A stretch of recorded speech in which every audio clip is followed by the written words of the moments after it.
Tug lightly on this bowl of mine. Well, my screen has seen some better times. Well, my buddy poked a hole, now my weed falls deep inside. Please tug lightly on this bowl of mine. Good evening. I'm Coulter Wonkite. I'm already into the 420, damn it. Legacy 420 has medicinal and recreational products down to a science, literally. With 2 biochemists on staff and a chief scientific advisor, every product is tested in the Legacy 420 laboratory. Legacy 420, Tyendinaga. Open 9 to 9 every day. Visit legacy420.com. So what are you doing? Nothing. Why not? Trying to get on this Lifestyle Radio website. Sounds like a cool website. Yeah, it's alright. Oh, wait, I might have it. You might have it. You're listening to Lifestyle Radio. The opinions expressed during this show are those of the individual participants and do not necessarily reflect the opinions of their associated organizations or Lifestyle Radio.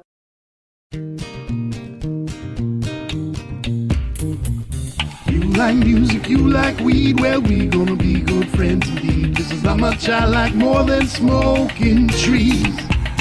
They'll make you dance the do-si-do and teach you how the chiba grows. Smoke a bowl on the 420 radio show. On Lifestyle Radio. Muting the microphone. Hello. Now. We are here, the 420 Radio Show. We are live at 420radio.ca. Funny that, huh? Yay. We're going to try something different. If everybody can grab a pencil, I'm going to give you a phone number. Oh, let me write it down. You're talking to me, right? I'm talking to everybody. Everybody. Even people at home. Write this number down. That's right. We don't have any guests today. So if you don't want to just sit here and listen to us rambling, because you will, feel free to give us a call on Skype. Look up Lifestyle Radio. You'll find us, and you can call us that way. You can also call us now by calling our Skype number. And yes, it is a U.S. number. Why? Because most of our listeners at one time were in California, so we got a California Skype number. And it is 323-795-2420. And the 2420 is why I'm not giving up that number. So. If you want to call us, we will answer. And if you don't, well, fuck you too. 323-795-2420. Yeah, it doesn't even work for the song. No. I was gonna say, it won't work for the song, but it's a number. Hey, maybe somebody's listening that can come up with a song for our phone number. Jim? There's a I didn't want to say his name out front, but that's, kind of who I was thinking too. Yeah. What'd you say, Deb? Yeah, I said there's a challenge we could issue. See who can come up with this song. Jim usually is the one that comes up with the song. Yeah, and he's pretty friggin' quick, and they're really awesome songs. Yeah, he did one for Tamara's show as well, and our theme song is done by him as well. And I enjoy what he did. Does. Another song for us. He's done a few. The Missing the 420 song. The 422. Yeah. Yeah, 422. And I fucking missed it again. Yeah. Yeah. Yep. And I'm also using their Tug Lightly. I like that as well. So I just like I like the guys. I like the Royal Kush Band and yeah, they're a good group of guys. Like they hold on one sec. Shut the fuck up, Steven. There you go. Tell my cat shut up. He's a whiner. Steven. His cat's name's Steven. I didn't. And does he listen? No, the next door neighbor's also named Steven. It's getting really pissed off being told to shut the fuck up. My joke is my neighbors probably think I have a gay boyfriend named Steven because at 4 o'clock or so in the morning when I get up for a pee, he wants food and he's like, meow, meow. And I'm like, shut the fuck up, Steven. Yeah. So. Your poor cat. He gets shooed a lot, but I miss on purpose.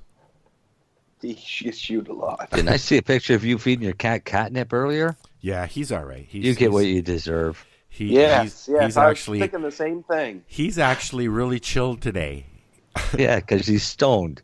Yeah, so am I. Yeah. So, you know. So if he's yapping at you, that's your fault. That's all right, on you. so You got him wrecked. So let's remind people who are just coming in to listen. Catnip's actually a hallucinogen. Yeah. Yes. It's like magic mushrooms for cats. Well, he's not here anymore. He ran away. So it's because he's high. He probably saw a dragon.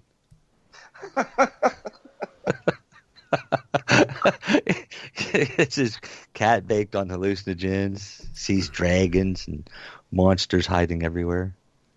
And then he yells at the cat to shut up because the cat's freaking out. This is riveting radio.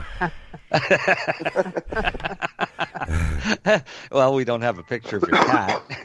Oh, there's pictures everywhere. Of your cat stone. Of my cat. Sorry. My cat. You were talking? You were saying something? No, I don't remember. Before the cat interrupted? Yeah, before the cat interrupted. I have no idea what the fuck I was saying. That cat enrages me with his squawking, but he's a good boy. Yeah. Welcome to the 420 Radio Show. Yeah. Yeah. Riveting radio. Riveting radio about Al's cat. With 4 potheads, a cat, a dog. How many cats do you guys have? I got a cat and a dog. Darcy's got a herd of cats. It's called a clouder, Marcel. Oh, you're it's called a clouder. I still call it a herd. It looks like a herd of cows. So. You're a cat man? Cat's called a clouder. No, my wife's a cat. Never heard that term before. And a group of crows is called a murder. A what? A murder. Yeah. Wow. A murder of crows is a flock of crows. I'd say Darcy's cats were like a flock of cats, but no, it's a herd. It's a herd. How many do you have, Darce? Like 4. At last count. Yeah, 4. 4. We've been there. It seems like 24, but it's 4. Well, it's because I am in a small little house. And they're fast. They get around. Yeah. So you see the same cat 3 or 4 times, you can't recognize it anymore. So I think there's. Are we still on the cats? I thought we left the cats. 12. We're on Darcy's cats. Oh. What do you got for pets there, Deb? Well, we've got a dog and 2 15-year-old cats. Oh, okay. See, that's what I got. Is old sisters that don't like one another. We had sisters and one went missing, so now we just got one of them. I think the coyote's got one. Oh, don't say coyotes. that, you buzzkill. Sorry. I heard one in every crowd, right? Not a coyote, a buzzkill. Yeah. Darcy, you heard of what? We were reading about the recalls today. Oh, yes. Yes, there's some recalls today from Health Canada. I saw. Yeah. Yep. Yeah. Yep. For basically for mislabels. Here, I'll pull one up here. I got them right on my wall here. I can tell you them. I can tell you them. One was for posting that they had such a high amount of THC and CBD, and it was actually they were only half of what was labeled. And the other one was a really low amount of THC and CBD that in testing turned out to be really high amounts in the actual product. So some people were getting a deal and others were getting ripped off. Yeah, some were getting a real good deal. Yep, some were getting basically something 10 times stronger than they should have been getting, and the other ones were getting half the strength of what they should have got. So that's... And interestingly enough, I'm seeing Cannabis NB complaining about having lost, what is it, 11-point-something million dollars so far on legalization? Yeah, I guess 11 point... 11.4. Pushed to allow them to grow their own. No, now they're looking at privatizing dispensaries. Yeah, let's follow Doug Ford. Well, they want to but the people that own the dispensaries want to privatize dispensaries before Cannabis NB ever formed. And they said, "Oh no, we can do it better." Obviously you can't. But know who can do it better? Still citing the same problems of lack of stock. Do you know who can do it better? Yeah, we can. Yeah, we've been doing it for 90 years, man. Yeah, that's my point. Absolutely, we can. The black market has marketing, packaging, distribution, as well as way more product than the licensed I can do better. Producers. And they've had 90 years to perfect the trade. That's funny. I was just thinking that too. Yeah. Well, so it'll be 10 or 15 years before the licensed producers really catch on, and by that time, you're probably going to see 10 licensed producers. Yeah. That'll be it for the entire country, and a whole bunch of micros. Well, we can hope. So, where is it? Where is it? Yeah, speaking of hope. How's it going? We were out yesterday. I brought my chair and I just kind of sat on the corner trying to come up with an excuse why I'm sitting there in a chair in the middle of just on the corner. Just on the corner. I felt like that fat drug dealer on Starsky and Hutch that sat in a chair out front of a store. Yeah. That's what I feel like. You should get a big purple felt brimmed hat. Yeah. And sit like there. Huggy Bear. Yeah. Pull a Huggy Bear and they'll all think you're just pimping out hoes, and really you're just handing out cookies. Yeah. Right? Exactly.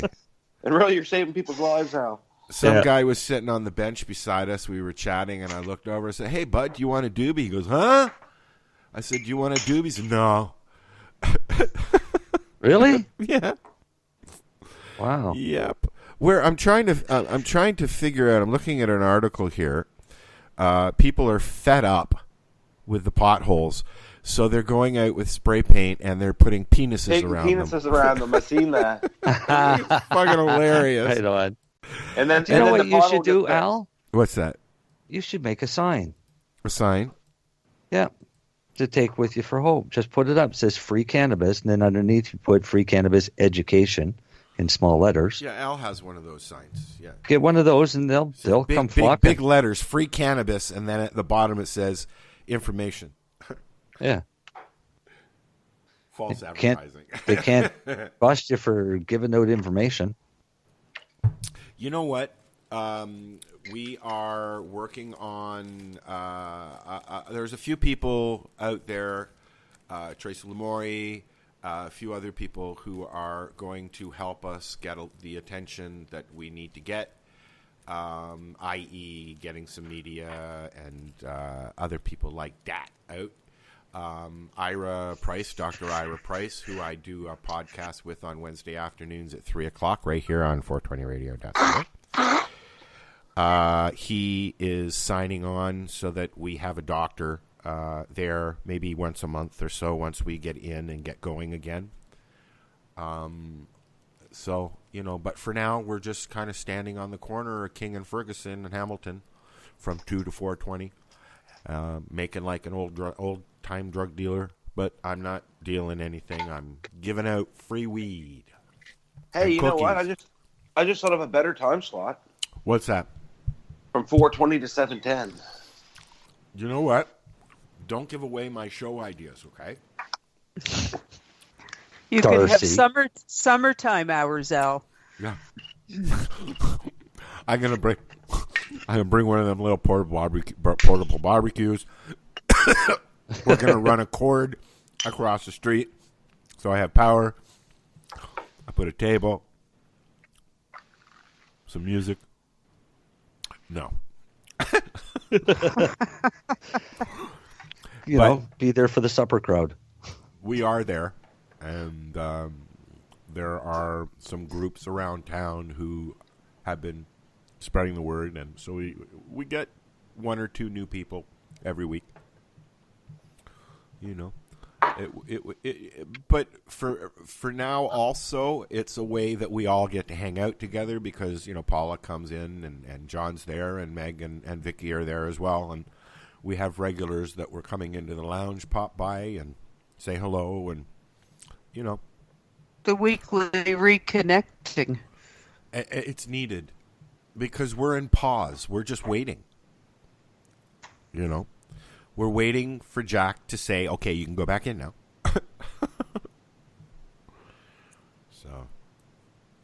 But, enough about me and what I'm doing. What are you doing, Deb?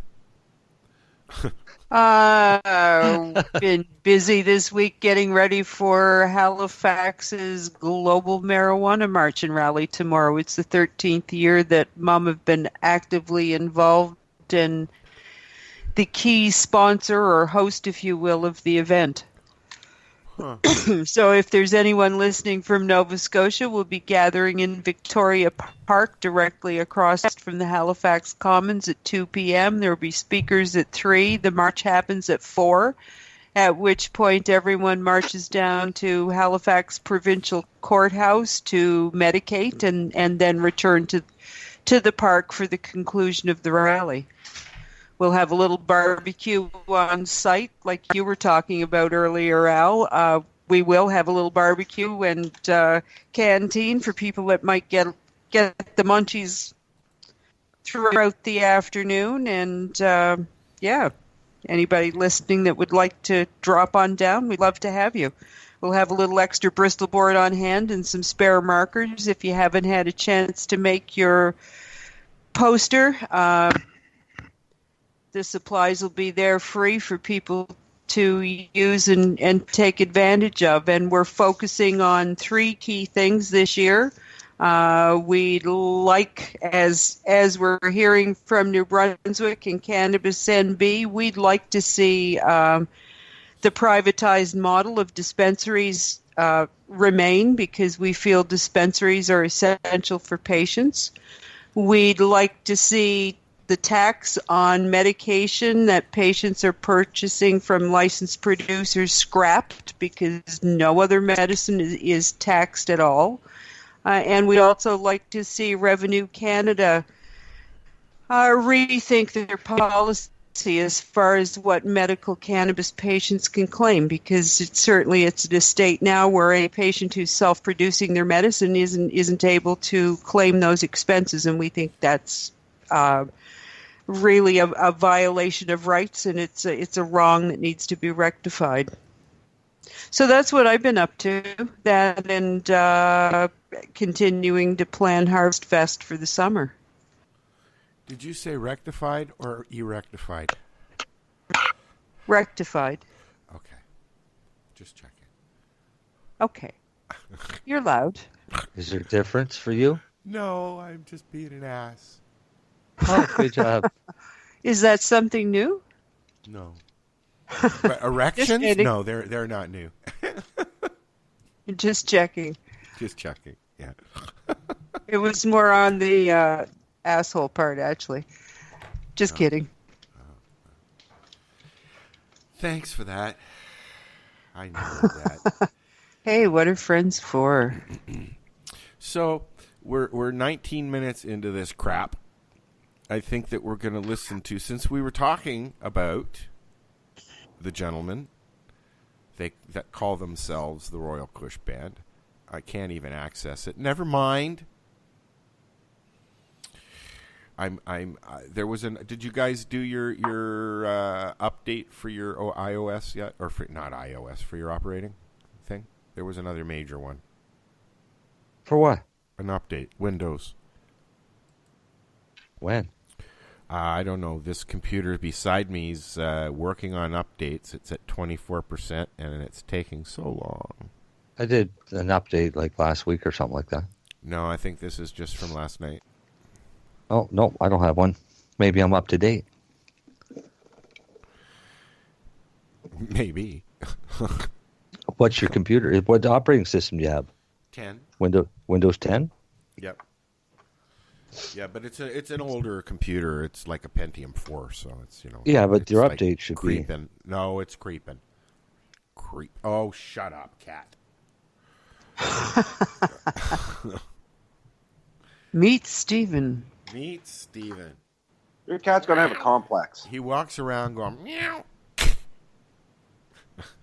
what he does. Right, That's like the cat out The Simpsons.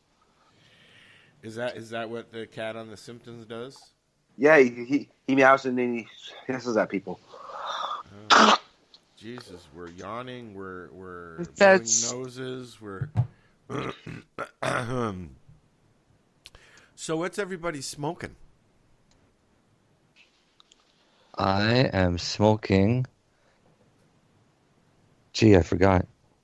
No, I'm smoking Lebanese black hash and a Cushman's number 9 here shortly. Yeah, that's what I had. Cushman's number 9.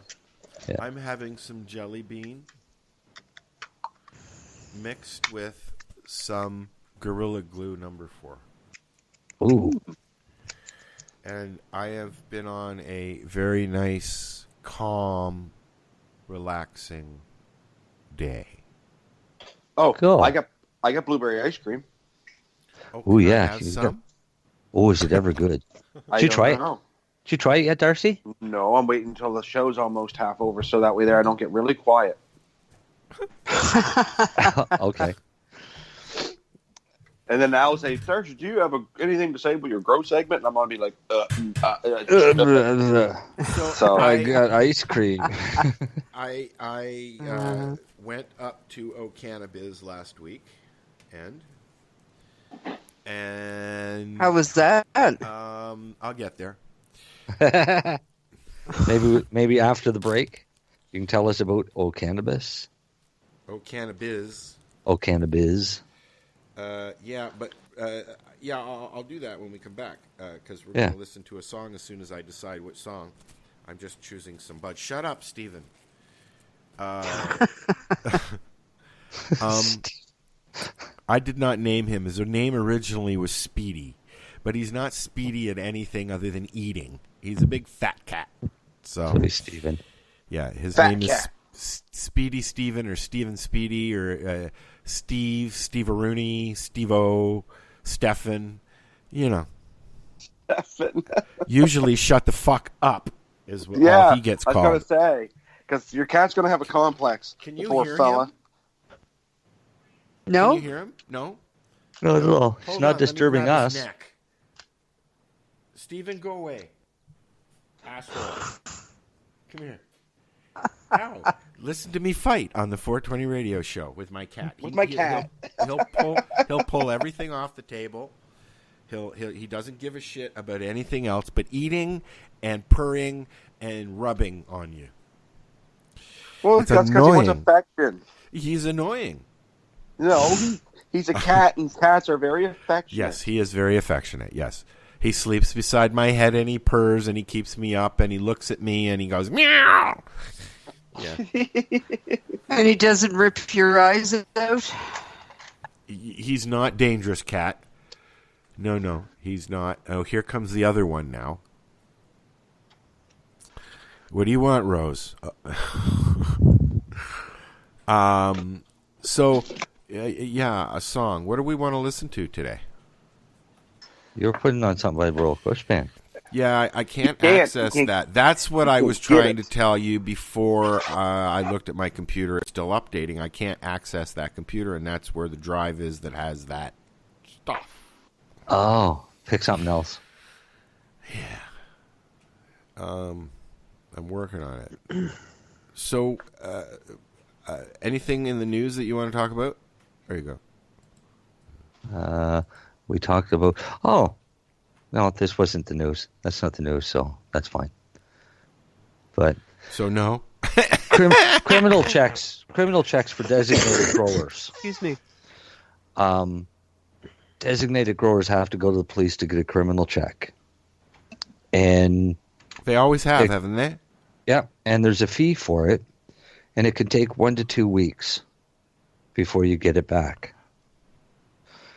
So somebody went the other day to get their criminal check done, paid their fee, and left. And before they got home, they'd already gotten the phone call that it was done. Wow. Oh, that's fast. Less than 30 minutes to do a criminal check. Well, I mean, the computers are pretty fast these days. It is 2019. Yep. But go to other places, and they'll tell you right away it's 1 to 2 weeks. But literally, it takes 30 minutes. If that. Because that's all printed out within 30 minutes, so it's the whole report's printed out for them. Cool beans. I got a song. Finally. Okay. What was that? Did you just say something under your breath, Deb? Yeah, I did, but I'm just mumbling to myself. Yeah, That's all right. She said, okay, Al. Having intelligent conversation, you know how that goes. See, you didn't hear the rest of it. It was, yeah, okay, Al, you dick. That's And Mr. Dick to you. I didn't think you could hear that well, Marcel. I have a really good headset. All right. We got some Weezer I'm coming up. in on that. Do you want to get high? We'll be right back. This is the 420 Radio Show. You know, you can call in if you want. Just hit us up on Skype or call us at 323-795-2420. Come on. Call you us know you or wanna. we'll keep talking.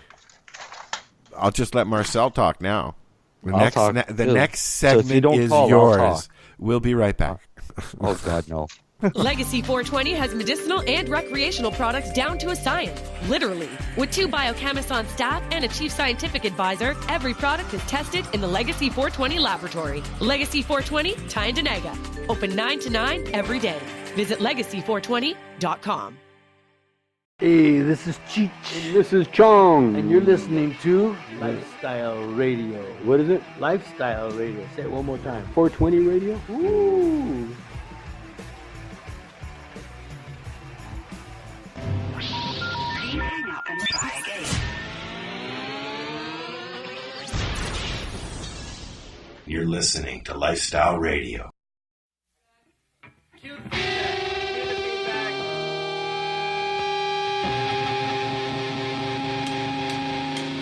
Crush up the blue and inhale through your nose. Scrape every cork from the wood in the floor. She said, do you want to get high? Don't eat no dinner tonight. I took a road trip to Mexico and scored 100 count. Do you want to get high? It's like we're falling in love. We can listen to Baccarat and stop at any point. Now I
No, I'm just saying there's so many viable options. Yes, there's very, very many viable options. Who wants to tell people the phone number? I think Deb should this time. Did she write it down? Oh, I didn't write it down. See, I told you to write it down. Hey, if you want to give us a call at 1-323-795-2420 or find us on Skype on Lifestyle Radio or 420 Radio. No, it's or Lifestyle Radio. Yeah, it is our Lifestyle. Skype is Lifestyle Radio because, I mean, this is 12 years and running now, so, you know. Yeah. And we're still Lifestyle Radio. We're just both. Yeah. Sitting here call us and peacefully talk on a to tree. us, or we'll talk about you. Deb, did you tell us what you were puffing on? Nope. I don't think she did. Oh, I've got my Shatterizer and some unknown rosin. Oh, cool. Unknown rosin is like tray weed. I don't have any. I have. I had a little bit in there. I don't have any at the moment. But I saw Matt at Cannabis, and he gave me a little piece of a hybrid. I don't know what it was, but Cannabis. Yes, Cannabis. I heard Ira speak. Cannabis. Yeah. I heard Ira speak. He was there, and a few other people were there that I saw speaking. Pretty much the same pet panel that was there last year, and the center of the event was dedicated to our old friend alcohol. Oh, nice. Yeah, no vaping lounge or place for us to sit and vape other than outside on the bench, but there was a very large area set up for alcohol, of course, and business. Very, very lots of equipment there for packaging and testing and cooking, and you know, if you are in the business of cannabis, then you should go check this thing out. If you are a patient, meh. How's that? Yeah. Is that a good review? Not meant for patients. But not meant for patients. But there are a lot of things coming in up. The title being Cannabis. That yes.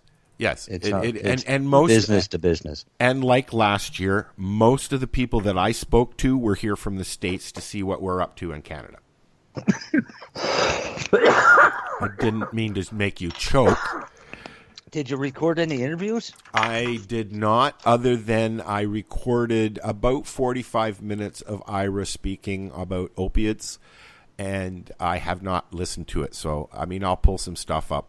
You know, Ira's going to be on the show soon talking about hope and stuff. So, on our show? Yeah. Oh, good. Full time. I know, huh? It's not like he's busy or anything. Sheesh. Yeah, come on. He's just a doctor. Does he play golf too? I don't know. Oh. I don't know. Yeah, I don't know. We could ask him. Yeah, that's we'll a question. Let's write that down for when. Yes, Deb? I'm writing it down now. I'm writing it down. Are you picking on me? No, never. I would just never. checking. Yeah, that's okay. My arms don't reach that far. I can't pick. It's more like an air poke. I hate Facebook pokes. When I actually get pissed off when somebody pokes me on Facebook. Now I'm going to get a whole bunch of pokes. Watch. It just doesn't. I ignore them.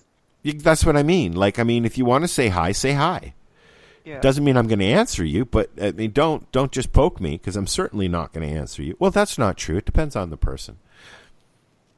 You know, some people, a poke is appropriate. An appropriate poke is personal poking, and it's perplexing. I see you've been pondering on this. He got high. Absolutely. So, what do we got? We got the GMM this weekend, and then end of the month is Lift, yeah? Or is Lift in June or July? Lift's in June. Lift's in June. So what else is this month? Hemp Fest is June 1st. June 1st, yeah. In Hamilton. The Atlantic Cannabis Conference is the 25th of this month. And you guys, unfortunately, That's had right? Your Hemp Fest that was coming out there got canceled, right? Yes, it was supposed to be here on 420 weekend. Oh, okay. And it's been postponed until October. Oh. Well, I hope it's not I outside. do know there was a trade show here in Halifax. Oh, good Lord. Probably about a year and a half ago now. And there weren't a whole lot of booths, really.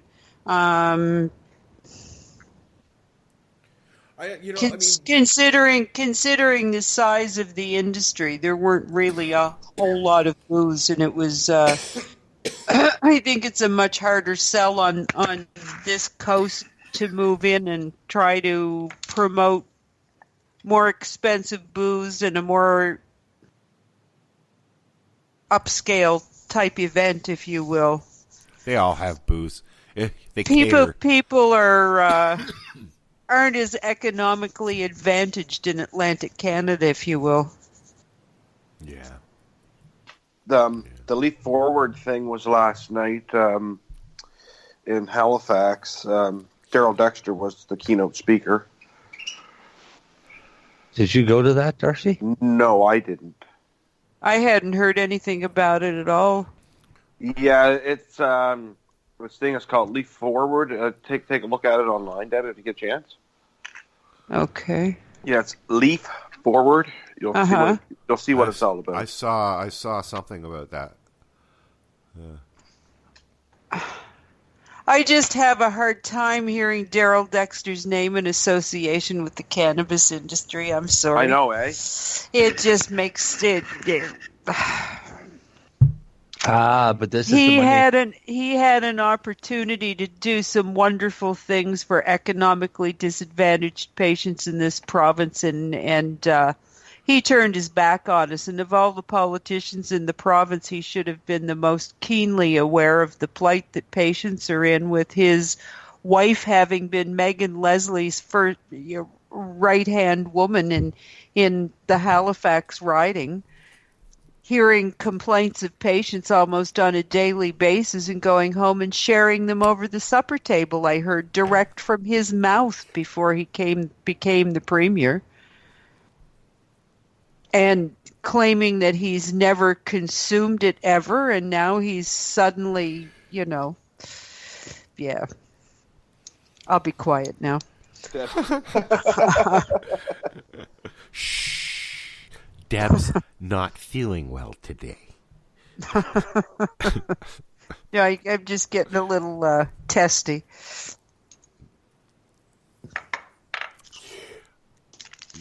I see Molson's Moosehead's trying to make a cannabis-infused water. I've not. Yeah. Good luck on that. I thought the regulations were going to be moving in that direction. What? Moving in what direction? The direction of allowing for the creation of cannabis-infused beverages. Oh, they're all over the place. Yeah. Oh, I know they're all over the place. Under the legal market, though. Yes. Yeah. But yeah, one of the things they had is, on their first draft was you couldn't have products that required refrigeration, like ice cream, for example. I could appreciate that especially if it's going to be sold in like a NSLC outlet, right? They're not going to want freezers to contend with as well. Right. Or refrigeration That's units. not really why, but that's as good a reason as any for this. So it's a matter of what the final regulations will end up being that come out next fall, because they can still do a lot of changes to it between now and then.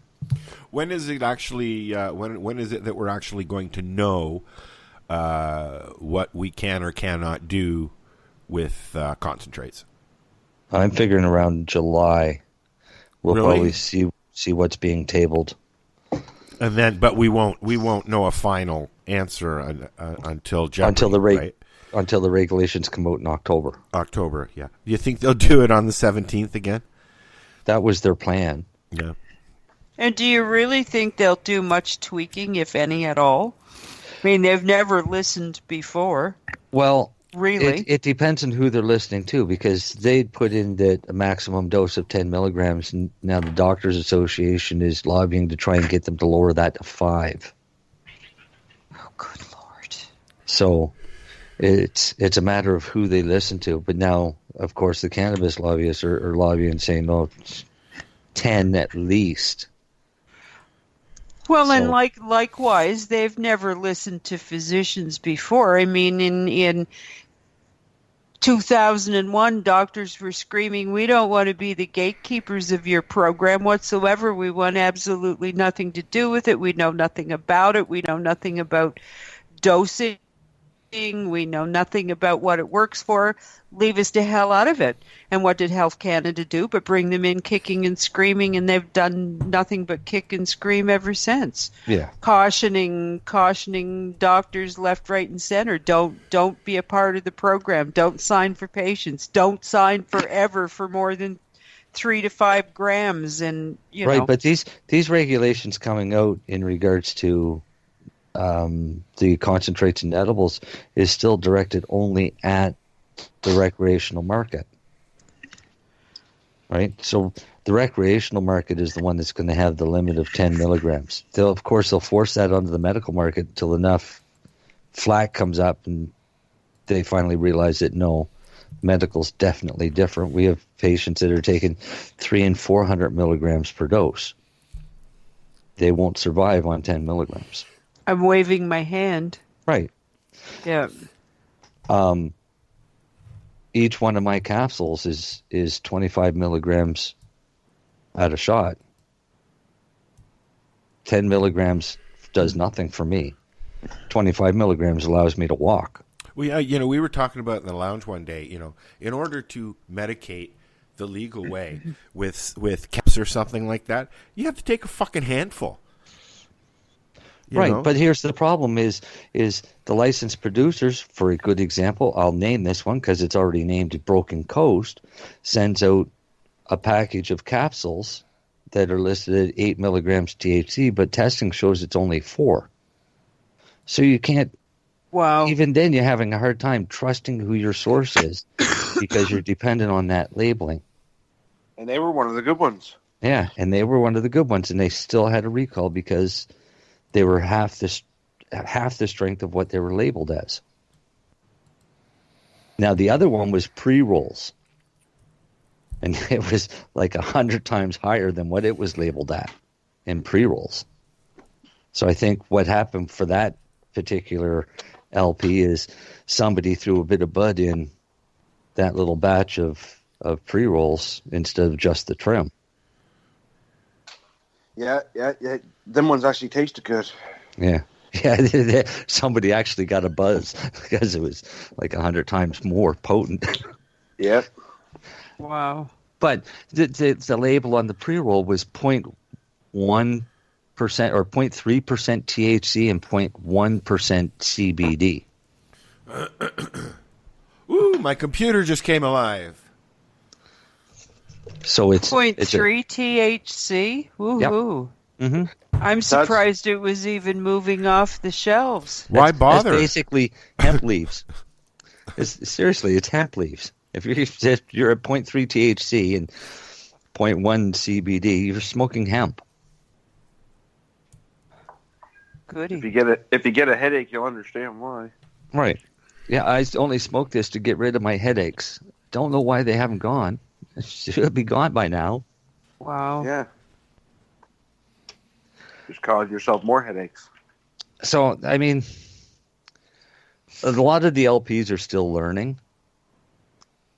And they're eventually going to figure it out. It's whether or not they can survive long enough to figure it out.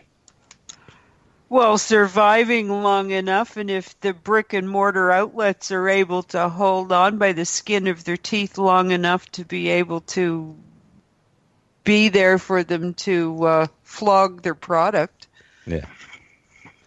Yeah, that's the thing. I mean, the biggest problem they have right now in Canada isn't the standalone brick and mortar dispensaries. It's the online stuff.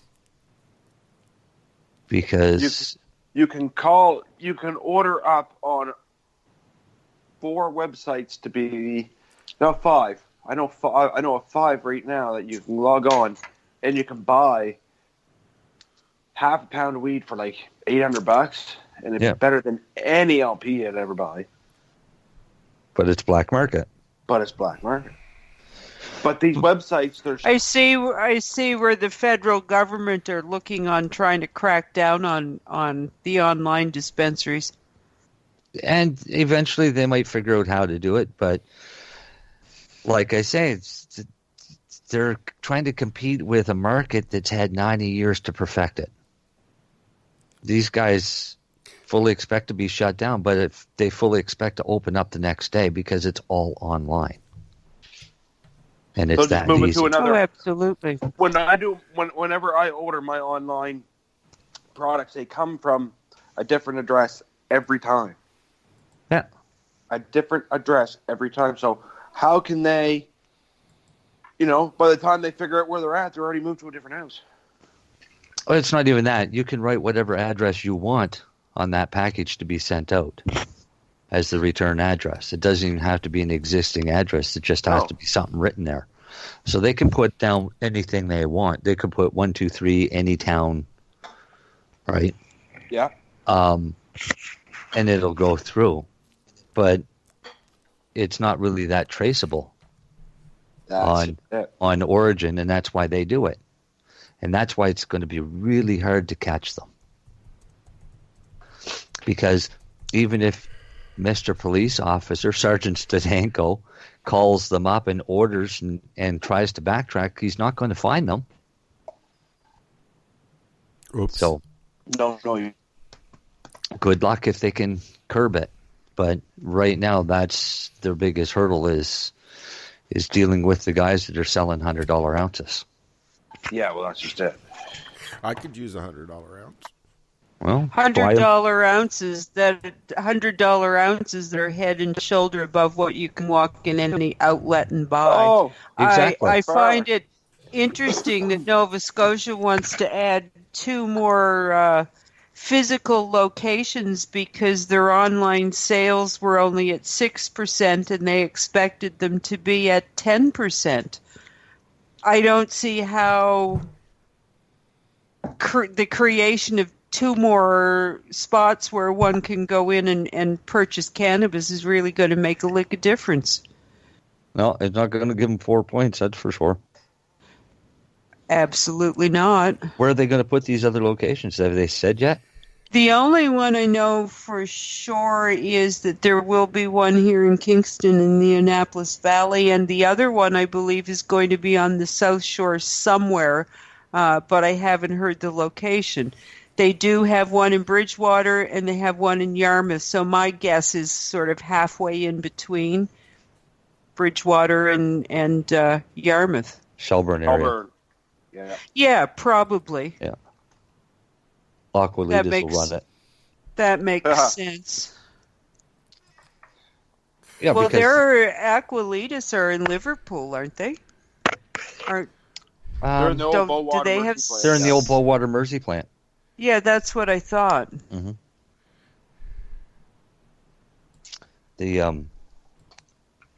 There's another group that should have probably talked to me before they did what they did. Because They did that way wrong. They didn't Oh, get a well. chance- They didn't get a chance. Before to you do Marcel. anything, call Marcel. I scooped you up first. Yeah, I know. I wasn't stupid. They called, but they in all honesty, they called too late. Yeah. So, are we ready for another song? Sure, we are. All right. How Did about you some- find one? I did, and it's not only a did. I found a new did. Oh, yeah, and even on top of that, it's a new Royal Kush band did. Ooh, even better. And it's called 420. And here it is right now. We'll be right back.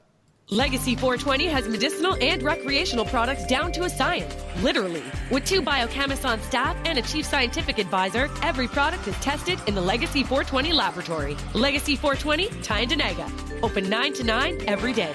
Visit legacy420.com. So what are you doing? Nothing. Nothing? Why not? Trying to get on this Lifestyle Radio website. Sounds like a cool website. Yeah, it's alright. Oh, wait, I might have it. You might have it. You're listening to Lifestyle Radio.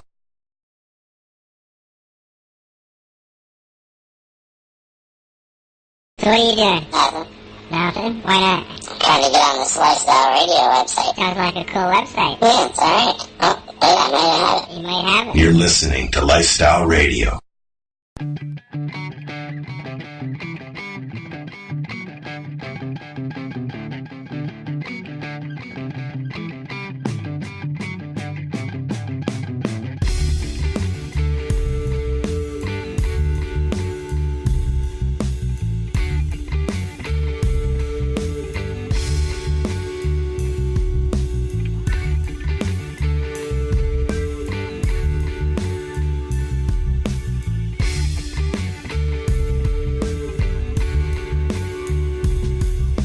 Stoner senses tingling, wanna bust out my stash.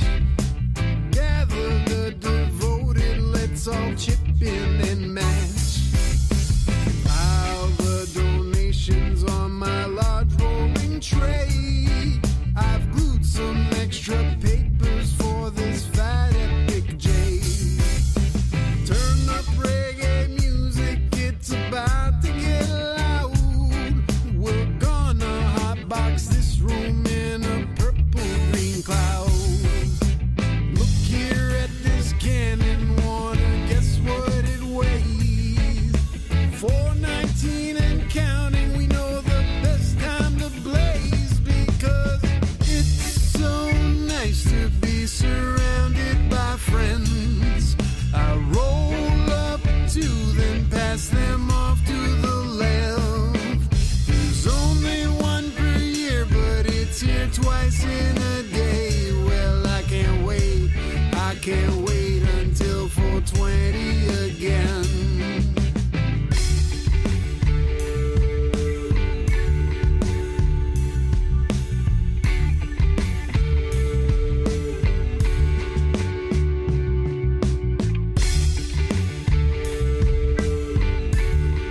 Yeah. Check, yo. Hit the highway when to lose my goal. Light up a J and hit cruise control. Tight the way I like it, not loosely rolled. Eyes wide looking for the goof patrol. Homies all asking, what is this taste? Shit so fire, got its own mixtape. So damn sweet, you think it's grown with grapes. Finish like a skunk, just hit your face. Your top shelf is getting laughs from folks. That black ash is the cat's ass of jokes. Those same folks get the gas from Noakes. Give me cash for the stash, we can hash it out. If you got dough, you can cop tonight. We got the best row, all talk aside. The shit that we blow, leave our rasta dry. While the Royal Kush band hotbox the ride. It's so nice to be surrounded by friends. I roll up to them, pass them off to the left. There's only one per year, but it's here twice in a day. Well, I can't wait until 420 again.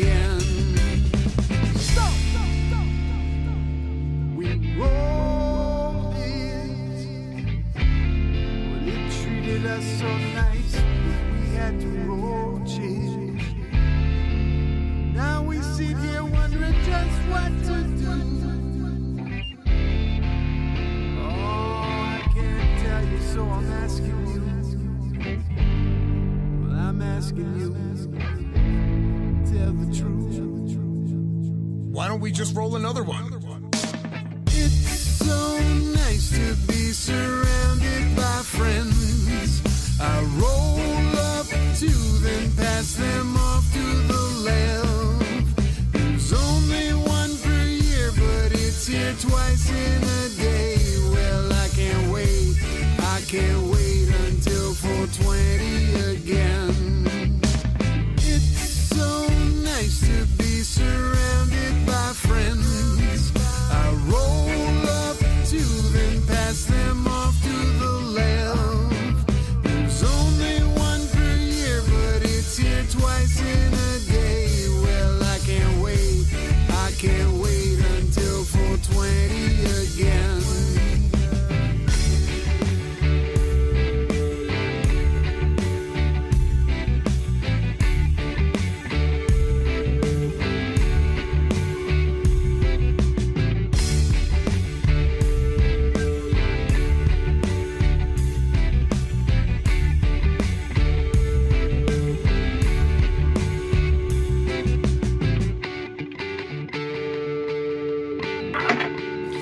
And that was the Royal Kush Band, 420. And this is the 420 Radio Show. We are live here at Lifestyle Radio. And I'm here with Darcy and Marcel and Debbie Stilskiffen. And Debbie, this is a time waster here. Debbie is also one of the directors at MUM. And I want her to tell everybody what MUM is. We've been a registered not-for-profit since 2003. MUM stands for Maritimers Unite for Medical Marijuana Society. We educate people about the relative safety of cannabis as medicine. We advocate on behalf of patients who use cannabis for therapeutic purposes. And we endeavor to lobby with all levels of government for meaningful change for folks like all of us who are hosting the show this evening, whose lives basically depend on medical cannabis. So we do a number of things. We hold monthly meetings. We're hosting, as I mentioned in the last segment, we're hosting the annual Global Marijuana March in Halifax. We hold educational events and forums that involve professionals and lay people, and we host an annual fundraising event every year called Harvest Fest, and we're currently preparing for our 13th annual and our 5th annual John Cook MUM Oriole Cup. And John was the original vice chair for MUM, and sadly he left us about 5 years ago. And it's not, just so everybody knows, it's not a cup for Oreos. Okay? No, it's a memorial cup, but it could be called the John Cook Oreo Cup, and it could be about making medicated Oreo stuff. Just saying. It could be. It could be. There's a challenge for someone for the edible division. There you go. And if you'd like to know more about that, email chair@mumm.ca. So, I'm laughing for two reasons. But I pull up an article here. Donut rage leads to charges against Kingston woman. Somebody had donut rage. Unreal. People rage about more things than enough these days. The donuts weren't ready, and she got upset. No holes for you. So, yeah. Hey, Darcy. Hey, Al. What are you doing over there? I was just looking at the list of licensed producers today, see if I knew any of them that got licensed. Did any get licensed today? What's that? Is there any new licenses? Yeah, there's 3. And Newfoundland got their first LP. Oh, well, that's, you know what? That's a good thing. Argentia Gold. Now, I shouldn't say it's a good thing. I mean, it's a good thing for access, but, you know.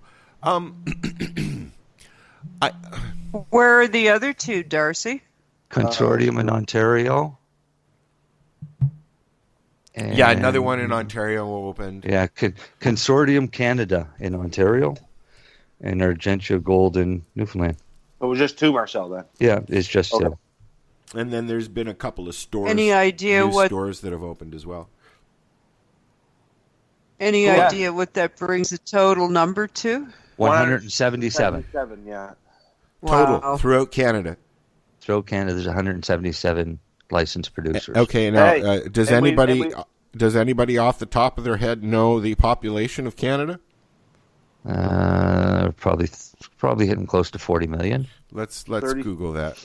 37 million, I think it is. 37,500,000, something like that. Still, I thought we were hitting closer to 40. Let's see here. 37.6 million as of 2008. 2008. Yes. Holy. Yeah. That's 11 years ago. What's the population in Canada? Here we are, 37.28 million. Yeah, see, like I said, almost 40 million. We are the 38th rank in Ontario. We're rank 38. No, you're 38th in the world. We stink. We're rank. It's all the horse poop and the cow poop and all that chicken poop. Anyways, yeah, 37.28 million people up here. And how many stores do we have? 100 and... Not stores, licensed producers. How many licensed producers do we have? 177. And how many stores do we have? I have no idea because I have no idea what each province has. I know there's 3 in PEI, there's 9 in Nova Scotia. There's... I think there's more than that in Nova Scotia. Oh, there might be more than that. I know originally they were coming out with only 9. If anybody's listening, I think they boosted us to 12. Yeah. Why don't you call us? What's the number, Marcel? 1-323-795-2420. Because I won't let the 2420 go. Well, that's why you're calling California. But if you call it from Google, it's free. Yeah, call from Google or your cell phone. You know, most people have cell phones with Canada, U.S. calling. So, yeah. Or you can call us on Skype itself. Just look up Lifestyle Radio. Yeah. Yeah, I was going to make a phone call. Are you? Are you going to have somebody call in? No, I was going to call you. Well, let's see if you were paying attention to answering the phone. Works. Now well, for something different, we'll talk to Marcel. Yeah. I'll call in to be a guest. Caller. Hello, caller. Go on, try it, Marcel. Go ahead. I could make a phone call and start an argument with myself if you'd like. Okay, now let's go. It'll be interesting radio. I've done that in chat rooms years ago. Log in to a chat room with 2 different computers and start an argument with yourself and then leave, and everybody's going like, what the fuck? Yep, been there, done that. Yep. Just good, fun entertainment for the others. And nobody gets hurt because you're just calling yourself a douche. So. Hello. Hello. Did you guys even hear if it rang or anything? No, we did not. Oh, so it's just like I just appeared. Yeah, you just appeared out of nowhere. Well, my name's Which Bob. is kind of creepy. Hi, how are you? Bob. That's really creepy, Bob. Robert. Robert. Yes, that's my name, Robert. I like to robe. Hey. Like we'll call you Don Robert, like from Narcos. Isn't it? Is it productive that we're taking calls from our own hosts? Yes, it is, because it just shows people it works. Hey, it works. We can hear them. Give us a call so we don't have to talk to Al. Okay, goodbye now. Thank you. Thank you for calling, caller. Nice chatting. Bye, Bob. Yeah, thanks for calling, caller. Do call again. Hi, I'm back. Hey, welcome back. Did I miss anything? No, you should have. Where did you go? I had to go pee. Bob just called in. I had His to have name a was tinkle. Bob. You missed Bob. You still have to answer it though, but we can't hear it ring if somebody calls I actually can set it to answer on its own, but I think that would be dangerous. Very much so, because Bob just showed up out of nowhere. Exactly. Yeah. So, for my little grow segment tonight, I'm asking Marcel a question. The answer is 3. Maybe Bob will call back and he'll have a question for you. Maybe Bob will have the answer to his question.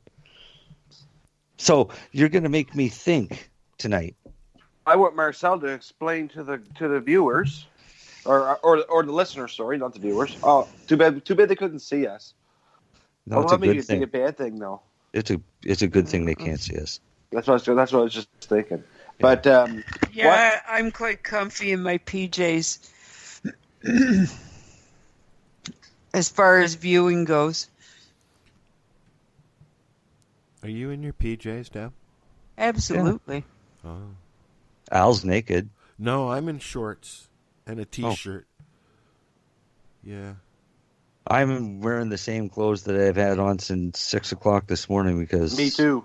I haven't had a chance to fucking stop. I got up at 4. I couldn't sleep any longer. And then I went back to bed at 6:30 and woke up with Rose standing over top of me going...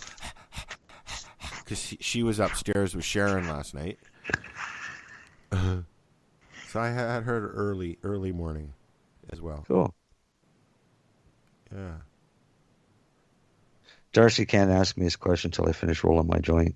Okay. I need brain fuel. So then I'm gonna do this. Do do do do do do do.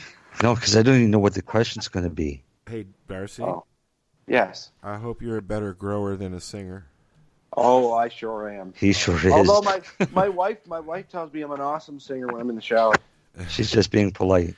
Different acoustics. She's just being polite? Yes. Yeah. Nice. She likes it because it keeps the mice away. Yeah, really though.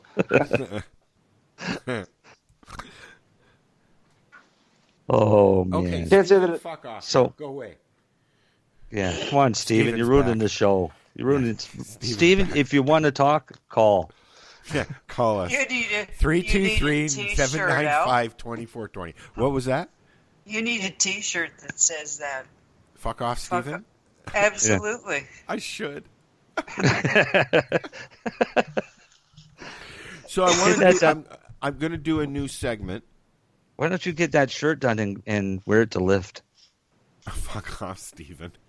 Yeah, because I'd like to get a picture of you with that. Yeah, I'd like to see what Steven says to you. Yeah. All of them. Yeah. Everybody named Steven will be giving you dirty looks. Yeah.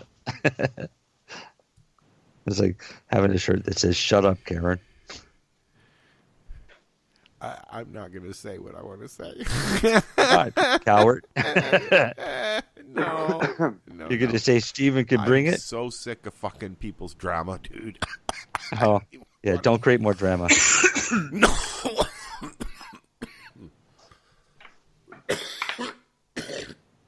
All right, Darcy. What? It's your turn. Okay.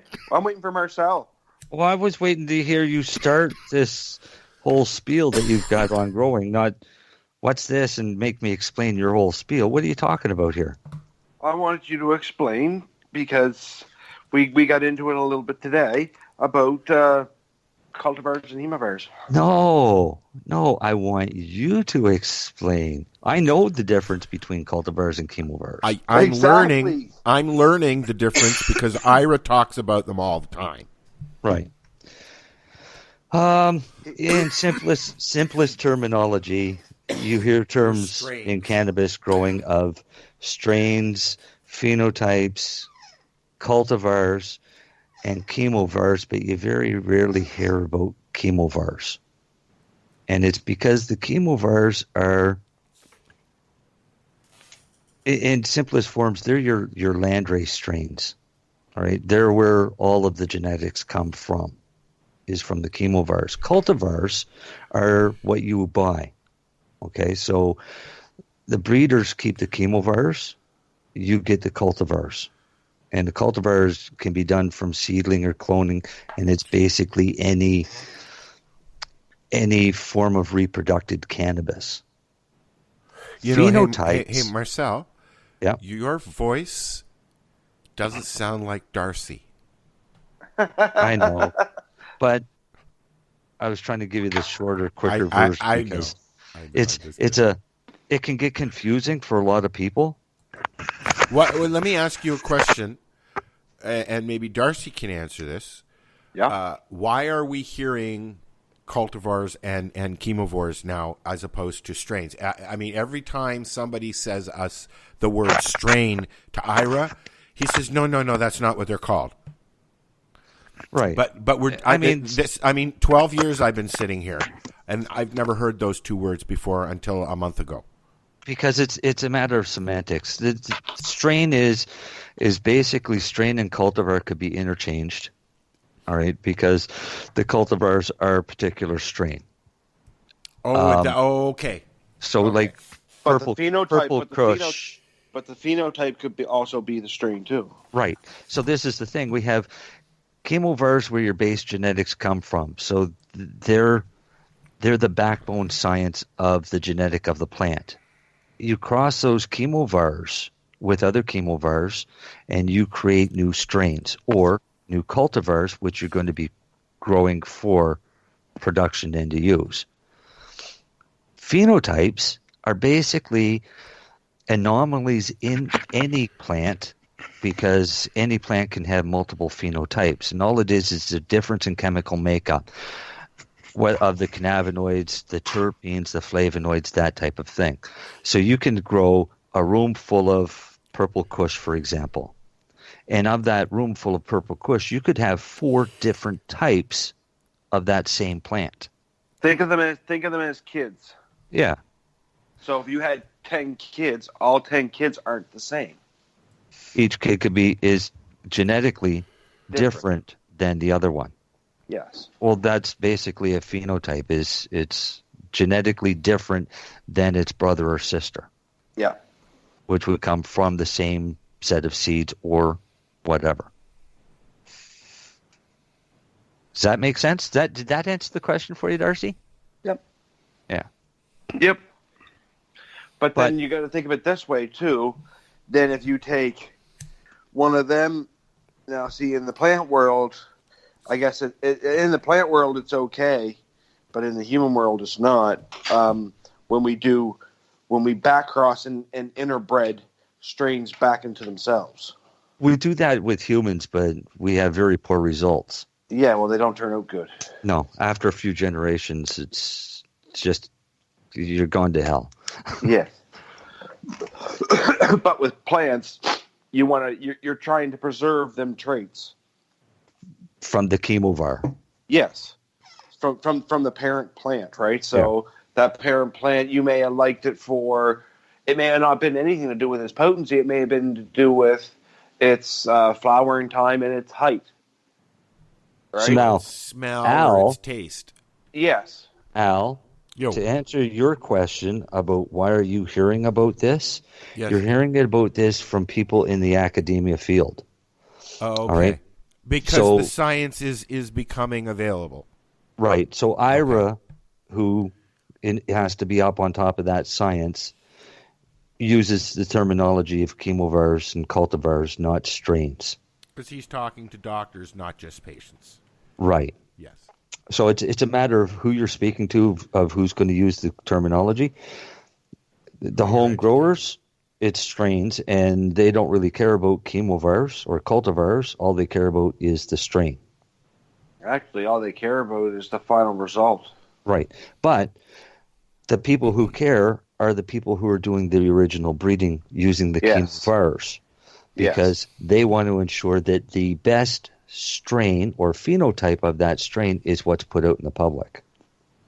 Just like any breeder out there, he wants to breed the next best, greatest strain, right? Right. We have Gorilla Glue number 4. Everybody's heard of Gorilla. Yeah, you've got some. Now, but the thing is, with Gorilla Glue number 4, that was only number 4 of those phenotypes. There's like 8 of them now. Yeah. Yeah, we had this conversation. It's not now. Not too long ago. They always were there. Yeah. It's just that the number 4 proved to be the better of all of them. So that's why you hear more about the number 4. It's like the number 9 so far out of what we're trying. The number 9 and the number 4 are the best, but then right behind it is that number 11. Right. That number 11 is amazing, man. So it makes a really hard choice when you're trying to select strains for production, when you've got 3 phenotypes that all 3 are phenomenal in their ability, right? Whether it's the flavor or the effect. Do you create all 3 phenotypes and call them 3 different strains, or do you just take one phenotype and produce that? And this is where the science comes in. It sure does. Wow, blow my mind, man. Yeah. A good breeder that's going to start from raw seeds is going to plant 1,500 seeds and start picking out maybe the best 20 or 30 plants of that. Yeah. And then whittle it down to get to a manageable number of maybe 10 or 20 plants to find a phenotype that they want to produce. So if you think of the guy at home saying, well, I breed cannabis because I've got all kinds of seeds. Yeah, you have no idea what you're doing. No. All you did is you let your male pollinate your females, and you got a bunch of seeds. You're not a breeder. Right? A breeder is somebody that takes the time to come out with the best, using the best chemovars to create the best cultivar, which in turn will give you the best phenotype. How's that? And which could be... I'm not going to walk up to somebody and go, hey, man, blah, blah, blah, blah, blah. It's just going to be what strain you got, what you smoking, not how many chemovars do you got, and what's your profile, man. But I went out to walk up to somebody and say, hey, man, what cultivar is that? I'm going to now. You know it. Because now you're all what kind of chemovar is that? No, what chemovars made that? Yeah. Oh, okay. So the chemovars. Okay, the chemovars is like the seed, the base. No, the genetic. The seed is the cultivar. Yeah. Okay. All right. So in hemp, with the regulations, now they're being changed. But with the regulations, you had to have 10 cultivars under your belt to prove that your seed did not fluctuate THC levels over 10 generations. So you literally, if you want to create hemp seeds for production, you've got to grow 10 crops and breed from that genetic line to. And then they get X amount of kg of seed, and they take that seed and plant it and test it. Wow. And then and you grow hemp outdoors. So guess what? It takes you 10 years to get one genetics. seed approved. Wow. Approved by who? Health Canada. Health Canada. Oh, and Agriculture Canada, because hemp falls under Agriculture Canada. So let me ask you a question. Joe guy down the road is growing his 4 plants and experiment, and he comes up with his own genetics. Yay. Does he have to, have them licensed? Does he have to go to Health Canada and say, hey, this is mine, man? Is he going to sell them? I don't know. We haven't gotten that far yet. We got to find out what the genetics are like first. Come on. Right. So this is why we're getting back towards the academia side of the science with the chemovirus and things like that, is because the licensed producers and everything want to trademark or they want to copyright that particular strain. Yeah. But it can only be copyrighted if it meets the genetic requirements from the chemovirus, so that no other strain is copyrighted. So it's kind of, which is hard because all of the chemovirus that they're using were developed by people like myself and Marcel over the last umpteen years. Yeah. Well, if they can go as far as doing that shit, they can give us a fucking DIN number too. They can't. Sure. So then what they're doing, we don't want them to. Okay. And never mind. No, we were talking about DIN numbers today, and the regulations are always changing on this. Health Canada doesn't want to accept this as a medicine. Still. The pharmaceutical it says companies, that it doesn't recognize it as a medicine still on their website. Right, and they don't want to. And that's why they're pushing the rec. Right, but you're not letting me finish. I don't want to. So what we want as an industry is we want cannabis to be put under natural health products. Yes. Not pharmaceutical products. Yes. Because the way the pharmaceutical industry has it written, you've got to spend $100 million to run a trial. And the only people that have that kind of money, the pharmaceutical industry, who basically wrote the rules for this. So can I ask a quick question? How were you able to run your trial if you went $100 million? Because we didn't run a full-blown clinical trial the way they want it run. Okay. All right, which means you have to have a whole science department. You've got to have literally rooms full of PhDs. Which you'll have eventually. But we don't want. Because why spend $100 million if we could have it as a natural health product and get people healthy faster than going through the 10 years it takes to get a DIN number? To me, the natural health products faster, more economical route, both for the end consumer and the manufacturer. Huh. Save you $100 million too, and 10 years of time. Would insurance plans cover natural products? That's a matter of lobbying. and it's a matter of the insurance company itself. Yeah, I mean, some insurance companies if it cover catches certain on things. the way we know it'll catch on, then the insurance companies would be ludicrous to not basically jump on board and add it to their pharmacology list. Well, you think acupuncture isn't what they call, well, it's what they call traditional medicine, I guess. Yeah, and it's covered by certain health plans. So massage therapy is covered by your health plan. Yeah. So why can't cannabis as a natural health product be covered by your health plan? Exactly. It's a good question, though, Deb. Well, and I'm also thinking about folks who are on social assistance because I think they struggle to get any coverage, at least here in Nova Scotia, as far as natural health products. Yeah. Now, speaking of Nova Scotia, Deb, I know of 2 people in my town get their medication covered by their cannabis covered by community services. One of them is 10 grams a day, and the other guy is 5, and they pay for both of them. But again, it's only if it's purchased through a licensed producer. Yes. They were covering it for one point for a couple in Amherst. They were covering, I think they were allowing them to buy like 1 new bulb a year and covering a bit of electricity and... All for growing their own. Even better.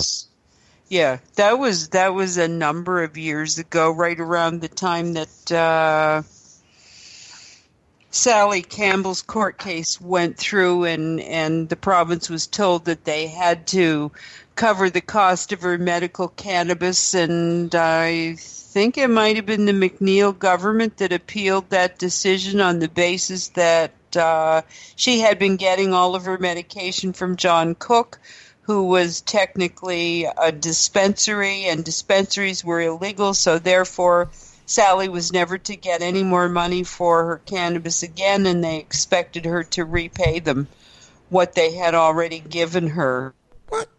Someone living on income assistance, for God's sakes, and at that point about to get the old age pension, which would have been a slight bump up, and Sally expected that social services would then scoop up all of the extra dollars that she was getting to slowly pay off what they figure she owes them. The bastards. Yep. That's Mr. McNeil, I had to fight with them. Deb, to cover my side effects back in 2003 when I was just after I got hurt in 2001. 2002, I got my license. 2003, I couldn't afford to buy medicine, so the doctor said, "I'll give you a prescription for side effects." I got Sesamet in that situation. Yeah. Yeah, and she said in certain situations they will cover it for you, and they denied it the first time, so I took it to the appeals board, and then it got approved. So, do you know why they denied it? They told me because it was a cannabis product. It's not because it was a cannabis product, because it was only approved for MS. Oh. That's all the Sativex has ever been approved for. Yeah, I wasn't allowed to get it because that's what my doctor said. They're only prescribing it for MS. But here you can have Sesamet. But then they started finding out that it was also working for cancer patients going through chemotherapy. And it worked awesome for spasticity. Yeah. Because that's why I used it. If you ever want the recipe, Darcy, I can let you know what it is. Including the strain. Yeah, well, I got. Well, we have better products now, Marcel. Oh, I know. So if you ever want to make some disgusting tasting Sativex, let me know. I can help you out. I know the recipe, but it's gross. Yeah, I haven't heard that many good things about it. Well, they mix peppermint oil with it to take the taste away. I figured out that the Sativex was working out to, in cannabis dried flower equivalent, $80 a gram. Whew. For the dried flower equivalent of what you get for Sativex. Whew. And I don't pay $80 a gram for anything. Well, no. So that's why I said, no, I can make way better stuff than this crap and make it actually taste good. I don't like the decarboxylation before extraction, because that's what ruins the flavor. I'm gonna give the listeners a review right now of Marcel's wild blueberry ice cream. Ooh. It's the last half hour, isn't it? Yeah, he can do it. Won't fall asleep mid-show. Fall asleep or go dead quiet. Yeah. That's just it. I go dead quiet. And Al goes, Darcy. Yeah. Oh, yeah, what? I forgot. You got to figure out a way to bring some, but bring some what? Ice cream. Pack it in a cooler surrounded by ice packs. It'll keep it cold enough that I could just put it right in the freezer when I get home, and it'll freeze again. You'd have to meet me in Toronto on Thursday night. No, Thursday morning likely. Or Thursday morning, or whatever time we land. I'm in Hamilton doing Hope on Thursday. So, well, that's not going to work. Sure, I could pick you up at the airport. You guys could come do Hope, and then I'll drop you off after. Yeah, I don't think you want 10 of us standing on the street corner in Hamilton. No. We'll definitely attract some attention. Yeah.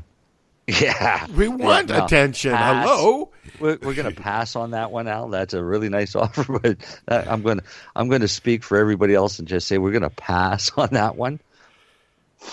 Thanks for your support, Marcel. Hey, I'll find other ways to support you than standing on the street corner. So I'm not one for public protest. I have been reduced to standing on a street corner. Yeah. You can do that. So, you were going to say something, Mr. Darcy Pittman. Yeah. About ice cream. Yeah, I'm letting it. It's pretty hard. I like hard ice cream. I don't like cold ice. I like soft ice cream. I like it so I can chew it and don't hurt my teeth. It does melt your mouth, you know. So is it pureed blueberries, or are there actual chunks of the berries in it? No, it's actually strained blueberries. So really what there is blueberries and a bit of blueberry seed with no skin and pulp. I like the skin and pulp of the blueberries. I do too, but there's a problem when you're medicating something with chunks. Oh. Mm-hmm. And the problem is you have no control over the chunks that are going in. Yeah. And that's displacing medicinal product. And it doesn't mix. And it doesn't mix properly. Right. Yeah. Kind of like chocolate chip cookies, right? Yeah. Exactly. So each chocolate chip. You could have 10 chocolate chips in one cookie and 5 in another. And if they're the same weight, well, guess what? You lost a whole lot of cookie to make up for those chocolate chips. Yeah. And the medicine was in the cookie. So this is why I frown on chunks. And if I make something that has chunks, then I put an estimated amount of cannabinoids. All right, not an actual amount. Whereas the ice cream, I can do an actual amount per dose. Oh, okay. So Darcy's eating 10 milligrams of THC as we speak. Mm-hmm. Slowly melting in his mouth with blueberry juice running everywhere. Yeah, it's seeds. Now I see the little seeds. Excuse me. Yeah. They'll be at the bottom. They are. Yeah. But I'm going to eat them because it's fiber. Well, actually, and they're so small that it's actually just good for you. Oh, yeah. But basically, you got a whole dose of antioxidants and cannabinoids in a tasty package. And I already got my omega-3 for the day because my wife made me a smoothie earlier, and she puts. I bought a pack of hemp seed hearts. Hemp hearts. Yeah. Hemp hearts. Yeah. And per serving, there's omega-3, 4 grams per serving, and the serving is 56 grams. Yeah, that's about right. Plus, you get omega-3s if you use an egg. A what? An egg. Yeah. An egg? You can get your omega-3s in there as well. Sure, as long as you don't heat it up over 50 degrees Celsius. Oh, really? So eat it raw. Omega-3s will vaporize at 50 degrees Celsius. Oh. And then they convert to omega-6. Yeah. So you get your omegas though. You get them, yeah, but you get omega-6 from olive oil, coconut oil, vegetable oil, canola oil. But I also butter's omega-6. Okay. But I also like black chai seed. Hemp seed oil is omega-3, 6, and 9. Ooh. Right? So 9 is just pure fuel for your body, as 3 is. 6 is that rim around your midsection. Right? So 6 is the fat that gets stored. Okay.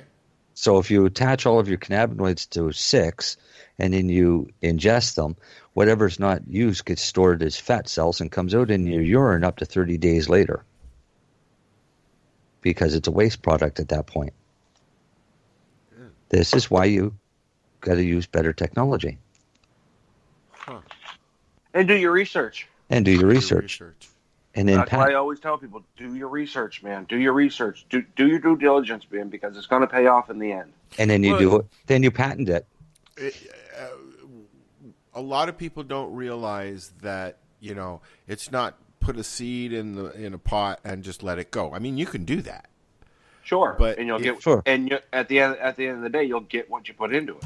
Exactly. Yeah, that's what I was going to say. Remember a few years ago, Marcel, I had a screw-in bulb in a lamp that had a bendy top, so I could move it anywhere, and it was a 27-watt LED that you just screw into your bulb outlet, and I let it grow basically throughout the whole winter. Mm-hmm. And I got 1.5 ounces off of it, and it was not in a tent. It was just sitting on a table in my living room in open air, and it was just an experiment. Which also means, if you've been listening, it wasn't light deprived for 12 hours a night. No, because if you couldn't close it up, there was always going to be ambient light. But there was always, yes. Outdoor growing does the same thing. You have moons, stars, streetlights, things like that. Yes. It's only when you're in a tent or a grow room that it's completely black. But do you need that complete blackness? Total darkness. Do you need that? Yes. You can get a better production of trichromes. Okay. By having the total darkness. But do you need the total darkness as much as people do? You get out of it what you put into it.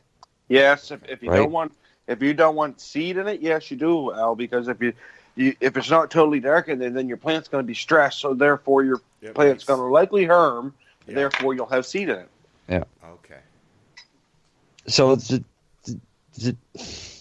ideally, if you're going to grow indoors, then make sure that you can go to a total black. That means if you're standing in there with no lights, you cannot see your hand in front of your face. That black. And you want to look for pinholes. Yeah. Any light sources. If a pinhole is directed right onto a bud, 9 times out of 10, that's going to be the spot where you're going to find your seed or your pollen. I didn't know that. Yeah. If you're growing outdoors, try and get it and set it in an area that it's not affected by street lights. You have no control over the moon or the stars. Yes. But you have control over where you put your plants in regards to ambient light, streets, city lights, things like that. Don't put your plants in the backyard of your new place and go out in the middle of the night and say, it's the middle of August. That plant should be flowering by now. Yeah. Oh, it's the 1st of September. That plant's laying flower. What the fuck's going on here? I was going to say, because when I did it in my room, like it was just in my living room, it went 8 months, I want to say. Yeah. I mean, it went much longer than normally, obviously, because it took slower. So, I mean, but it budded and the buds were okay, and it was, it was a nice toke, and it wasn't crappy. You got high. I smoked the whole fucking all thing. That matters. Yeah, that's all that matters. It's if you can grow a plant, anybody can grow the plant. The problem happens after growing. When it comes to drying and curing. You cure harvest. And if you take your time. I mean, to me, as far as I can see, it makes sense that the end process, the curing, would be one of the most important. That's the piece I try to drive home is drying and curing. Don't dry it too fast, and don't put it away wet. Yeah. Don't think, okay, it's dry because it's crispy on the outside. Well, yeah, it may be crispy on the outside, but what's it like on the inside? It's not Kentucky Fried Chicken, for fuck's sakes. I understand that, but if your stock still has moisture in it and you put that away, you're going to have mold. You're going to have mold. Mold's just one of those things that happen, and you can prevent it. But you've got to follow the steps to prevent it. The other thing is tell growers that, after your first crop, don't smoke it as soon as it's dried. wait at least 3 months. To give it 3 months to cure and then smoke it. And then everybody's going, I can cure it in 2 weeks. I've never. Go ahead. Yeah. I've never let it sit. Waited until something that I've grown or had that needed to be, what do you call it? Cured. Thank you. Because I've had bud from friends who have just, that I help trim, and you go home with a jar full. But I don't think I've ever waited more than a couple of weeks, to be honest. Yeah. Most people don't. You're right. I have stuff that I've harvested in January that is now just getting ready to the point that I'll let Darcy try it. Yep. Because I know it's cured long enough that this would be the way Darcy likes it. Oh yeah, same as my own. I always take at least 50 to 100 grams of my own crop and try to put it away and let it do a good 3 to 6 month cure. What's the maximum length of time that you should wait for a cure? And then answer that, and then we're going to take another break. I got another song. What do you mean the maximum time? The maximum time for curing? You could take a year if you want. Okay. Some of them sativas take 14 to 18 months. Yeah. Really? Yeah. And the best way to do it is not in a jar. They say it's to throw it in a brown paper bag and put it in a dark, cool place. I've heard that. Yeah. We've been drying in paper bags or curing in paper bags for years. It also collects all that little trim that falls off. There's a product on the market now that a friend of mine, Marcel, uses, and they're fucking amazing, man. They do such an amazing job. It's they're called Cure Tubes, and they're amazing. That's all I can say about them. I'm learning more and more about them every day. I've been doing a lot of research on them since I heard about them. And yeah, they're phenomenal. And then there's another product out there called the Cannador. They're going to be at the Lift Expo. I'm definitely going over and seeing them, and going to try my hardest to get a sample box out of them, because it's just like a big cigar humidor, except for these are specifically designed for cannabis. Wow. Yeah, and that's right up my alley. So yeah. We'll be chatting with them at Lyft. Oh, definitely. So I got one more song. Let's listen to that. We'll come back. We'll wrap up. How's that? Sure. All right. Sure. We'll be right back. It's 420 Radio Show. We're live at 420radio.ca. Legacy 420 has medicinal and recreational products down to a science, literally. With 2 biochemists on staff and a chief scientific advisor, every product is tested in the Legacy 420 laboratory. Legacy 420, Tyendinaga. Open 9 to 9 every day. Visit legacy420.com.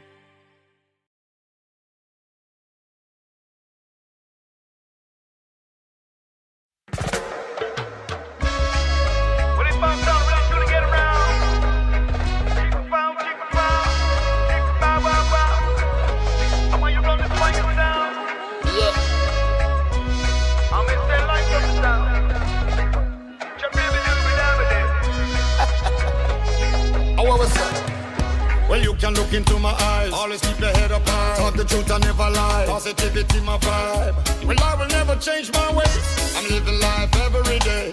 Cause youth and youth enough to strive. Realize, open your eyes. Only way that you survive is to make sure that you're wise. Cause education is the way. You gotta stay ahead of the game. Up, up, up and never going down. Stand firm on solid ground.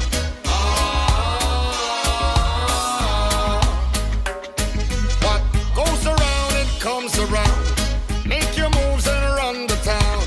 Let's see that. Yeah. I'm always working, looking for a better day. So free your mind and take control. Times get hard, look to the Most High and pray. Free your mind and seek your goal.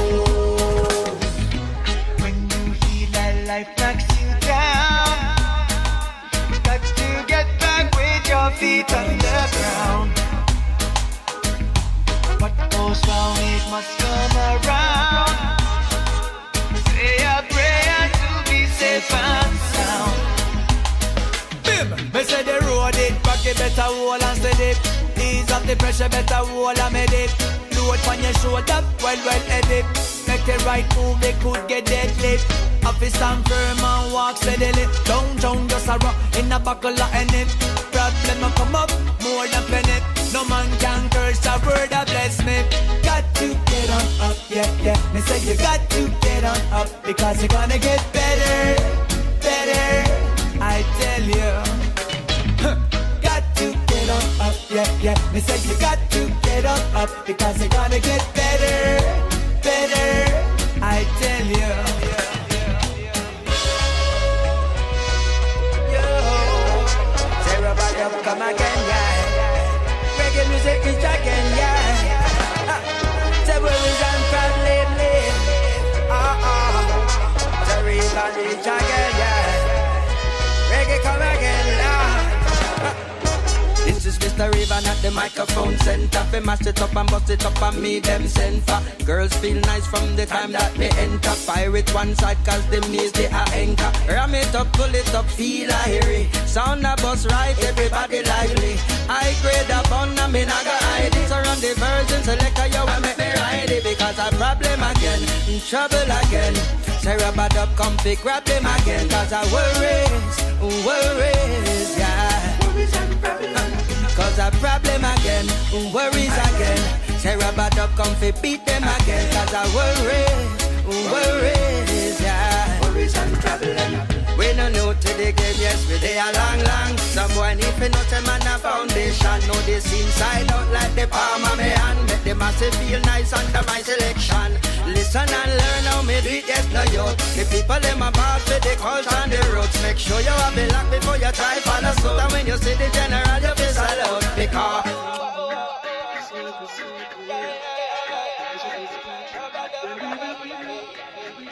This is the 420 Radio Show. We are live. Hello.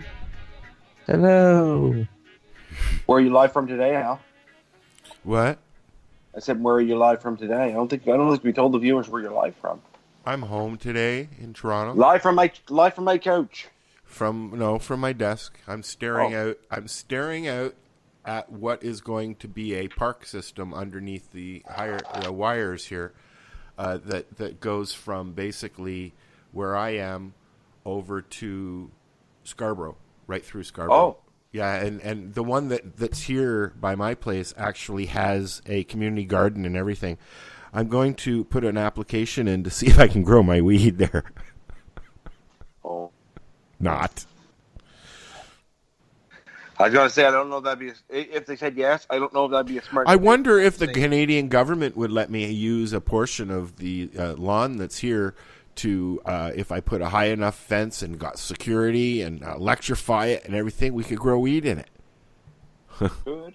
Not happening. Guard dogs, men with guns. Oh, just sleep there. I can see it from my fucking living room and bedroom, dude. Even better. So just sleep. A light would come on if somebody walked by too close, within 2 feet. We'll just get out of y'all. Fuck off, Steve. Fuck off, Steve. Yeah, that's going to be... Just make a recording of that will play so that randomly that blurts out. Yeah. That's what you need to do. Fuck off, Steve. Yeah, what if the guy's name is Steve? What am I going to do then? Well, you just told him you really told him how you feel. Leave my weed alone. Fuck off. So, guess what? And if he's big and burly, lock the door. Yeah, really though. I'm not into big and burly. Wait a minute, I'm big and burly. Bigger and burlier. Bigger and burlier. So, guess what? This has been a slice, and I think we're getting close to the end. Yes, we are. We got 10 minutes. And I'm sliding through my Facebooky thing.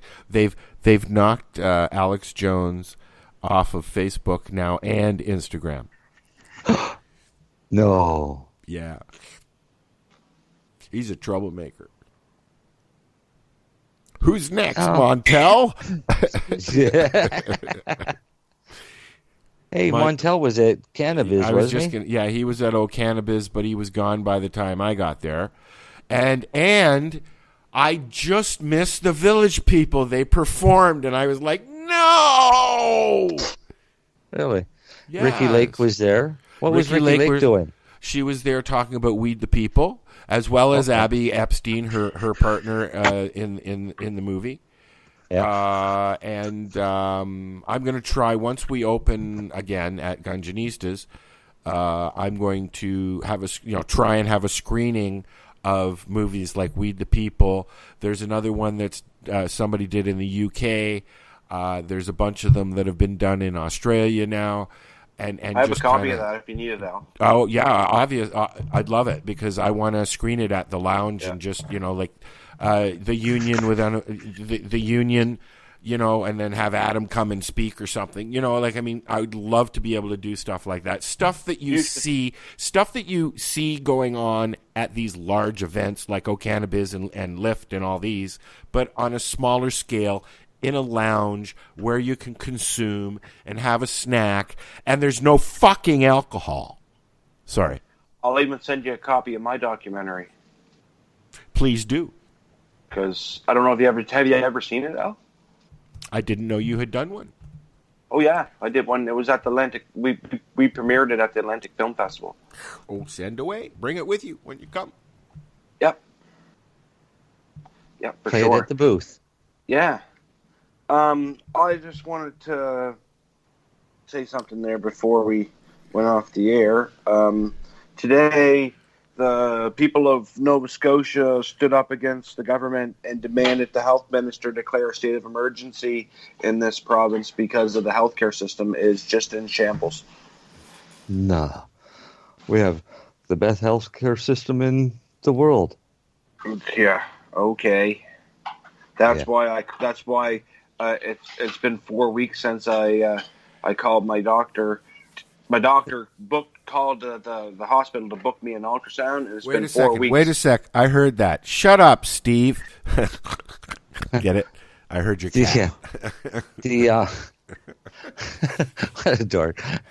That lady had her meeting, didn't she? Or is she getting the meeting?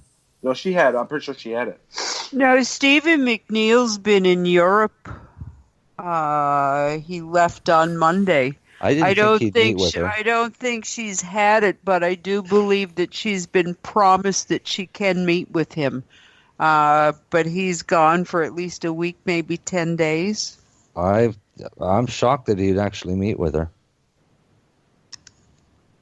I'm surprised that he didn't just send some flunky to go and talk to her. Well, initially there was someone from the Department of Health, if not the health minister, designated to do that, but they just pathetically seem to have their heads in the sands like a bunch of bloody ostriches. Yeah. We're looking at in Stephen McNeil's riding, we have a family physician leaving in next month who happens to be our doctor. And the village of Lordstown is looking at devising a private clinic, bringing in a nurse practitioner, and if you wish to be a patient of the $1 monthly fee. Wow. Yeah, we don't have a health crisis. No. And they're looking at initiating this according to a poverty map that I just saw in the last couple of days. Annapolis County is one of those bright red counties, so we're one of the poorer counties and areas in the entire province, and they're looking at a solution as a pay-as-you-go kind of deal. I mean, seriously. I happened to go into Stephen McNeil's office and spoke with his receptionist about something entirely different, but somehow this the issue of this clinic was raised, and I looked at her and said, my husband and I won't be signing on to be members of this clinic. If we need health care, we'll end up going to the ER and costing the government over $300 a visit, as opposed to under $100 for going into an office with a doctor to have an official appointment. So it's ridiculous, the places that people are being pushed over this. Yeah. It's disgusting. I see in the CBC article. I see here in the CBC article there. A good friend of ours, Deb Heidi, she commented on a blurb in here, and I quote, "There's no reason why, with all the government funding for art galleries and football stadiums that they're talking about, that anybody should have to wait a significant amount of times to see a specialist to get an MRI done or to have surgery." Well, the situation with MRIs, I remember back in 1999 waiting probably 8 to 10 months for the last MRI that I had. The wait times for getting in to see a pain management specialist was over 2 years. Yep. I mean, it's not orthopedic surgery. God forbid, and I'm not defending anybody here, but it's certainly, it isn't a crisis that erupted overnight, but it would have taken better management, better leadership, could have certainly whipped a Yui on this one instead of adding to it and making it worse. I listened to some of the videos that people had uploaded from speakers that were there, and it used to be that a lot of the CCA training was being basically done for free, and now it's not happening that way, and there are, as a result, less people stepping up and wanting to go for training, so that they've actually got nursing staff that they can hire. There's just so many things they could do so differently, or go back to how they were doing it before, that would at least start to make a difference. My wife's a CCA, and if they better scheduled their workers and didn't work them to death on their floors to only two or three people to 20 people, I mean, you got to get them all ready, bathed and everything every day. That's a lot of work for 3 people. Absolutely. And another really big thing that I picked up on today was that there's over 700 people in the hospital system occupying beds that are waiting for placement in long-term care facilities. And what's the government wanting to do? Build more hospitals rather than creating more nursing home beds or long-term care beds for our seniors to consume, instead of clogging up hospitals where they don't believe, and it's a huge disservice for them. Someone made the comment, like, would you want to spend your final days in a hospital where maybe you're not getting dressed for the day because you're in a hospital environment and you're not getting seen by physiotherapists or occupational therapists, and there's no social activity to stimulate you, and basically you're shoved in a room and left to rot? My father was shoved in his room after a 5-year battle in the hospital with Parkinson's, and the last time I saw him, the only thing he had was a little radio with a headset, and other than that, he didn't have a clock. He didn't have any pictures. It was just a filing system, and I didn't like seeing my dad there, obviously, but hospitals are for sick people. Well, this was absolutely a nursing home, is what not a hospice where he should have been. Now they're trying to make more people stay at home. Well, and they've Al Graham's mom is home and until she needs to go to the hospice.